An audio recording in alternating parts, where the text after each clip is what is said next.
नमस्कार सभी को। दोस्तों, रसिया ने हाल ही में एक बड़ा बम फोड़ा है। रसिया के विदेश मंत्री ने कहा कि भारत को, रसिया को और चाइना को अपना पुराना ग्रुप यानी RIC को, जो 2006 में बना था, उसको फिर से रिवाइव करना चाहिए। अब क्यों करना चाहिए? क्योंकि वो बना ही था यूएस को काउंटर करने के लिए। यानी रसिया फिर से यूएस को काउंटर करना चाहता है और उसके लिए सबसे इंपॉर्टेंट होगा कि चाइना और इंडिया सेम पेज पर हो। क्योंकि अगर चाइना रसिया की ओर हो जाता है और इंडिया टिल्ट करता है यूएस की ओर, तो फिर तो पलड़ा यूएस का ही भारी हो जाएगा। तो ये सब समझने से पहले हम समझ लेते हैं RIC ग्रुप था क्या। देखो, ये रसिया, इंडिया, चाइना का एक ग्रुप था जो 2006 में सेंट पीटर्सबर्ग में G20 समिट के दौरान बनाया गया था। उस वक्त भारत के PM मनमोहन सिंह जी थे और रूस के पुतिन थे और चीन में थे हु जिनताओ। आपको न्यूज आरक्यू में इनकी बहुत सारी तस्वीरें भी मिलेंगी। इन सारे ग्रुप्स ने कई मीटिंग्स भी की, बहुत सारे आइडियाज़ भी शेयर हुए और यकीन मानिए ब्रिक्स जैसे जो बड़े ग्रुप बने हैं ना, उनका बीज यहीं से बन पाया। क्योंकि ब्रिक्स में 3 ही तो बड़े कंट्री हैं, इंडिया, चाइना और रसिया। लेकिन जब 2020 में गलवान की घटना हुई, तब से ये ग्रुप ठंडा पड़ गया। भारत और चाइना के बीच में तनाव इतना बढ़ गया कि RIC की कोई मीटिंग ही नहीं हुई। और अब 4 सालों के बाद रसिया को लग रहा है कि इस ग्रुप को रिवाइव करना चाहिए। रूस का कहना है कि भारत और चाइना के रिश्ते अब सुधर रहे हैं। हालांकि ये बस रूस का कहना है, क्योंकि हमें नहीं लगता कि इंडिया और चाइना के रिलेशन किसी भी एंगल से सुधर रहे हैं। आप ये कह सकते हो कि बहुत इंटेंस कोई कॉन्फ्लिक्ट नहीं चल रही है, पर आप ये नहीं कह सकते हो कि सुधर रही है। और अगर हम इतिहास उठा के भी देख लेना, तो चाइना का जो अग्रेशन है, जो ये दूसरे देशों की जमीनें कब्जाने की कोशिश करते हैं, हर कंट्री से जो इनका सीमा विवाद चल रहा है, तो बहुत मुश्किल है कि इंडिया और चाइना के रिश्ते आने वाले समय में भी सुधरेंगे। आप किसी भी कंट्री से देख लो, हर कंट्री से इनके बॉर्डर इशू चल रहे हैं। अगर आपको ये लग रहा है कि पाकिस्तान तो इनका फ्रेंडली कंट्री है, तो आप सोचो, पाकिस्तान को भी इन्होंने कर्ज में एक तो डुबोया है और दूसरी बात है कि पाकिस्तान से भी इन्होंने जमीन ली हुई है। आपको याद है ना, कश्मीर का कुछ पार्ट जो पाकिस्तान के कब्जे में था, उसने चाइना को गिफ्ट किया हुआ है। अब रसिया को भी ये सारी चीजें समझनी होगी कि चीन का रवैया ऐसा नहीं है कि इंडिया और चाइना सेम पेज पर हो। रूस के विदेश मंत्री का कहना है कि जी इंडिया को एंटी चाइना ग्रुप में खींचा हुआ है। वो इनडायरेक्टली रिफर कर रहे थे क्वाड को, जिसमें जापान, US, ऑस्ट्रेलिया और इंडिया है।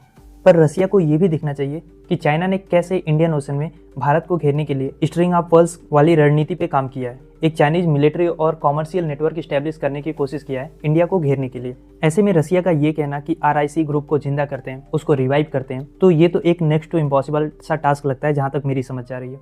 अच्छा, अब सवाल ये आता है कि रसिया को भी ऐसा कौन सा नॉस्टैल्जिया हुआ है कि वो अचानक से इतने पुराने ग्रुप को रिवाइव करने की बात कर रहा है। दरअसल बात यह है कि अमेरिका के डोनाल्ड ट्रंप ने रसिया के ऊपर इस समय बहुत तीखे तेवर अपना लिए हैं। ट्रंप ने हाल ही में कहा कि अगर वो ना होते तो रूस की हालत और खराब होती, और रूस को चेतावनी भी दी है कि वो आग से खेल रहा है। इससे पहले ऑलरेडी ट्रंप ने धमकी दी थी कि अगर ब्रिक्स अपनी कोई करेंसी बनाता है तो हम उस पर भी टैरिफ लगाएंगे। तो यही सारे रीजन है। रसिया बेसिकली US को काउंटर करने के लिए RIC को रिवाइव करना चाहता है। इसके लिए उसे भारत और चाइना का साथ चाहिए। अब भारत और चाइना के रिश्ते पे जरा गौर फरमाइए। पाकिस्तान से हमारा कॉन्फ्लिक्ट हुआ, चाइना ने पाकिस्तान को मिसाइलें दी। हम पाकिस्तानी आतंकवादियों को UN में डेजिग्नेट कराना चाहते हैं, तो चाइना वीटो पावर के थ्रू उसको रोकता है। इसके अलावा गलवान इंसिडेंट हो गया या डोकलाम इशू, चाहे ट्रेड डेफिसिट का इशू हो, या फिर जो अरुणाचल प्रदेश में चाइना हमारी जमीन को क्लेम करता है, आए दिन नए नए मैप बना के हमारे स्टेट को अपने मैप में दिखाता है। तो अगर रसिया ये सारे इशूज में चाइना को टेबल पे ले आए, चाइना को समझा ले जाए, तो इंडिया को भी दिक्कत नहीं होगी RIC ग्रुप को फिर से रिवाइव करने में। वरना इतने सारे कोर इश्यूज को लेके जो हमारे इंटरेस्ट के अगेंस्ट हैं, हम चाइना के साथ सेम टेबल पे, सेम ग्रुप में कैसे काम कर सकते हैं। वैसे भी RIC को रिवाइव करना भारत के लिए फायदेमंद नहीं है। हमारी नॉर्मल से डिप्लोमेसी रही है, नॉन अलायंस वाली। हालांकि RIC ग्रुप को लेके रसिया की महत्वाकांक्षाएं बहुत बड़ी हैं। वो इसके थ्रू स्विफ्ट पेमेंट को टक्कर देना चाहते हैं, ट्रम्प का जो टैरिफ थ्रेट है उसको खत्म करना चाहते हैं, एक नई करेंसी जो डॉलर के अगेंस्ट खड़ी हो सके उसको बिल्ड करना चाहते हैं, नेटो वर्सेस ईस्ट का एक ग्रुप खड़ा करना चाहते हैं। पर इतनी बड़ी बड़ी महत्वाकांक्षाओं में भारत रसिया और चाइना का साथ कैसे दे सकता है, जब at the same time China Pakistan को अपना प्रॉक्सी बना के इंडिया के अगेंस्ट यूज करता है।